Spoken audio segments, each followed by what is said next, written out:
What's up, everybody? Thanks as always for supporting the show. It would mean a lot to me if you would take a second to scroll down and hit that subscribe button to the Hoops Tonight YouTube channel, and then follow me on social media on TikTok, Instagram, and Twitter so you guys don't miss any of our content over the course of this season. All right, let's talk some basketball. All right, moving on to Bucks Wolves. So the Bucks actually had a huge win today on the road in Philly. They won by 21 points. I didn't actually watch that game, though. I did watch them go in on Friday night and dominate the Wolves, though. And so that's what I want to talk about in today's game.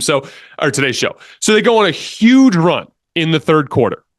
They get stop after stop after stop. They get out in transition. I thought Dame and Giannis both did an absolutely fantastic job of applying rim pressure and making good kick-out passes. Then they were working the ball around. Malik Beasley was just completely scorching hot, hit a bunch of threes during that run. Dame hit a bunch of nasty pull-up jumpers in that stretch. Giannis hit a three off the bounce there in the middle of the third quarter, and they just blew Minnesota's doors off. It was crazy. It was like a close game, and then all of a sudden they were up 20. It was pretty wild. But Minnesota made a little bit of a late comeback, but it was never truly a game after that. But Brook Lopez was unbelievable in this game. He dominated on the defensive end, which I want to dive deeper into here in just a minute. But he also came out red hot from three, hit a bunch of big shots early in the game. He's averaging 2 made threes per game over his last 7 games, albeit on massive volume. He's actually taking 6.4 per game. It's crazy watching the Bucks now because Brook's like straight up playing with a massive green light. But I wanted to dive into the Bucks drop coverage in this particular game because that was basically the story of this game. Brook Lopez was guarding Rudy Gobert and just sitting comically far back into the paint. So what that does is it puts your on-ball guy in a little bit of a predicament because he's basically playing 1-on-2, right? Like he's trying to guard Ant or whoever Mike Conley, whoever it is that has the ball, but he's got a screener and he's not getting any help at the perimeter. So his only real job there is to try to fight over the top of the screen and try to get a contest. But Rudy Gobert's a really good screener. And so most of the time, like he is getting a solid screen set on the ball, right? But there's a specific reason why this works for Milwaukee. And this is actually a very similar thing to what I was talking about earlier with the Lakers as it pertains to playing into your strengths. Like this particular roster, the strength of their defense is on the interior. So it actually doesn't make sense to over index towards the ball handler to try to shut down the ball handler at the expense of giving up layups and threes. That's not the strength of your defense. You're actually better off allowing the ball handler to be more comfortable, but stay home off the ball and try to force them into making a lot of really difficult shots in the mid-range. And so, again, if I want to start by just looking at it from the standpoint of what a drop coverage looks like. So I want to look at just the first possession of the game. You can actually find this clip on my Twitter feed at _JasonLT. It was from Saturday morning, if I remember correctly. So the first play of the game was a turnover from Mike Conley in pick and roll. So if you watch the play, Mike Conley's being guarded by Dame. Rudy Gobert comes up and sets a screen. To Dame's credit, and he's been doing this really since Doc took over, really good job fighting over the top of the screen. But Brook Lopez is just sitting way back in the paint. So even though Conley gets downhill and actually beats Dame, again, that's what you expect, right? When you have a ball screen, it's really difficult to get back in front of the ball handler, right? Mike Conley's going downhill, but Brook is waiting there. And he's able to effectively split the difference between Conley and Gobert rolling to the rim. Now, why is this important? Because now you can defend the action 2-on-2. Because you can defend the action 2-on-2, Jay Crowder, who's on the weak side, and I think he was guarding Jaden McDaniels, if I remember correctly, but I'm not 100% certain. Guarding on the weak side, he's able to stay on the ball, or on his man. And so because he's staying on his man, as Mike Conley works towards the baseline, and he's there getting attacked by Brook, he's got to get rid of the basketball.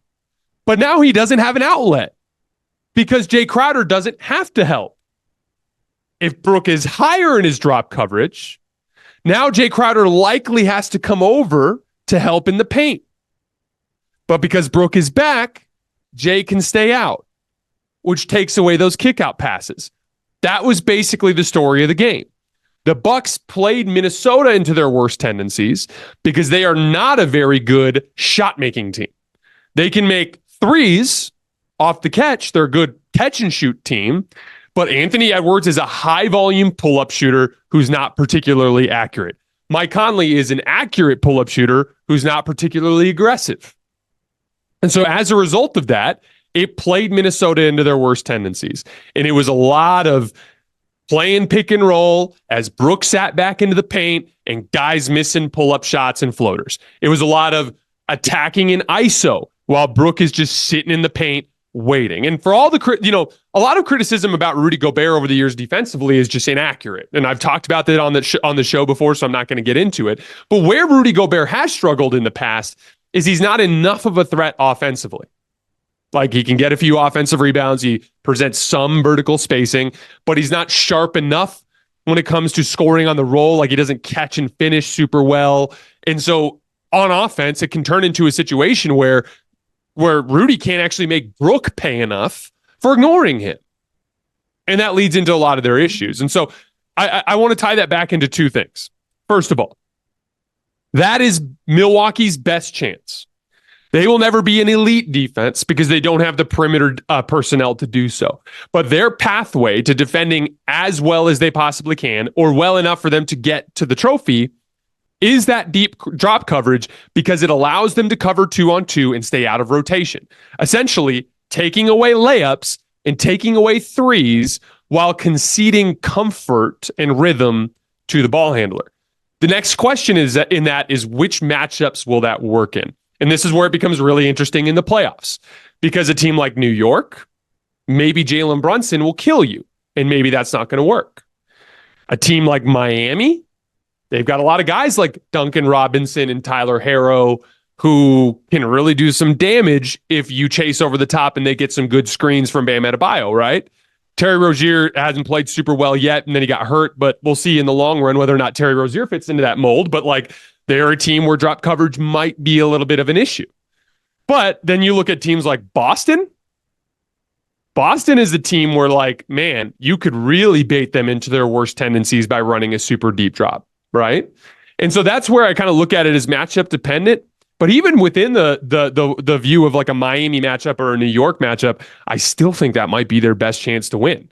And just be like, Jalen Brunson's going to average 38 a game, but we're going to take everybody else out of this thing, and then we'll be good enough on offense. And again, the nuclear offense is the main thing that makes it work. They beat Minnesota. Their drop coverage did work. I'm not going to lie about that, but it was close for the most part. Through 3.5 quarters, it was close. In the fourth quarter, they brought it back a little bit close, although Milwaukee, I thought, let their foot off the gas a little bit. But there at the end of the third quarter, they went on an absolutely nuclear offensive run where Dame and Giannis just time and time again were able to develop and create incredibly high-quality shots. That's the formula. Defend as well as you can, which the strength of your personnel is your interior defense, so it makes sense to do it the way they did. And then on the other end of the floor, you need to be a nuclear, potent offense in order to cover the rest of that gap there.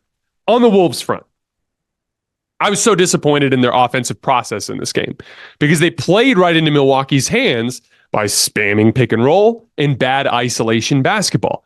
One of the things I'd like to see them do, and again, this is something I've talked about a lot, when it comes to Minnesota, they don't have the best decision makers in the world. Mike Conley's a high-end decision maker, but when you get past that, it's like Karl Towns can get a little carried away. Anthony Edwards can get a little carried away. Even Nickeil Alexander-Walker can get a little carried away. They can take some tough shots, and they can play, like Jaden McDaniels even can sometimes get a little tunnel vision-y and take some bad shots, right? And so, specifically during that third quarter run, I just thought the Wolves played really poor offense. There wasn't a ton of action that they were running. It was a lot of brute force style of basketball, which played directly into Milwaukee's strengths.